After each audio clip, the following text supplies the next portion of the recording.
Here is my eternity, a day the gods will remember. Once an unwilling host to the aspect of war, Atreus survived when the celestial power within him was slain, refusing to succumb to a blow that tore stars from the heavens. In time, he learned to embrace the power of his own mortality and the stubborn resilience that goes along with it. Atreus now opposes the divine as Pantheon reborn, his unbreakable will fueling the fallen aspect's weapons on the field of battle. Atreus was born on the hostile slopes of Targon, and named after a star in the constellation of war known as Pantheon. From an early age, he knew he was destined for battle. Like many in his tribe, he trained to join the Rakor's militant order, the Raharak. Never the strongest or most skilled warrior, Atreus somehow persevered, standing up, bloodied and bruised after each bout. In time, he developed a fierce rivalry with a fellow recruit, Pylus. But no matter how often Atreus was cast onto the stones, he stood back up. Pylus was impressed by his unrelenting endurance, and through the blood that they spilled in the training circle, a true brotherhood was born.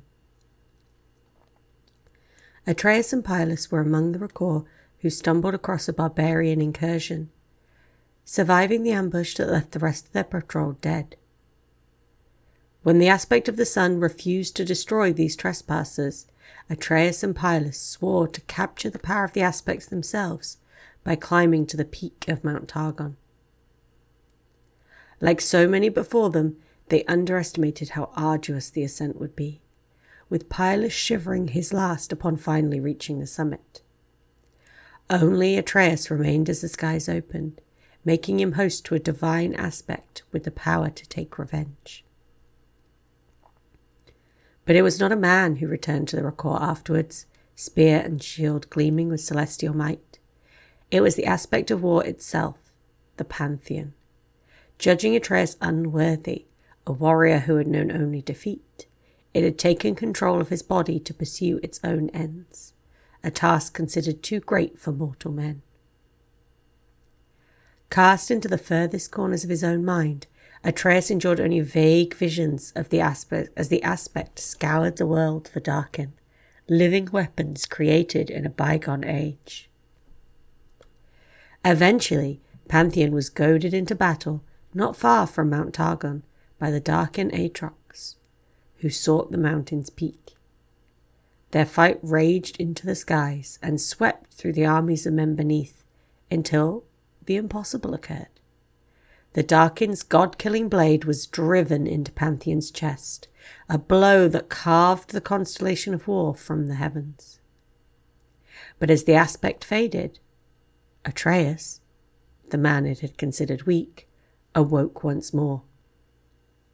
Impaled upon Aatrox's blade, and with the power of the aspect's weapons dimming, he took a ragged breath and spit in the Darkin's face.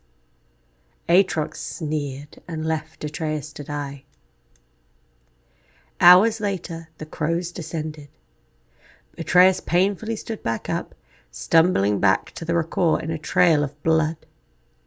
After a lifetime of defeat, his will to live and his anger at betrayal were enough to stave off the death that had claimed war itself. Atreus recovered on Pylus' homestead, nursed back to health by his friend's widow, Iula. There, Atreus realized he'd spent his life looking to the stars, never considering what lay beneath. Unlike gods, mortals fought because they must, knowing that death lay in wait. It was a resilience he saw in all life, the threats unending.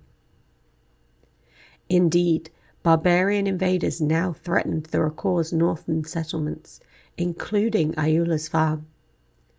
Though it was months before he could lift a spear, Atreus was determined to end this scourge himself, and eventually set out with the aspect's dulled weapons in hand.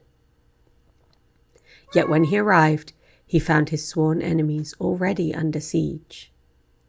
He knew from their cries, from the overwhelming stench of blood, they faced Aatrox.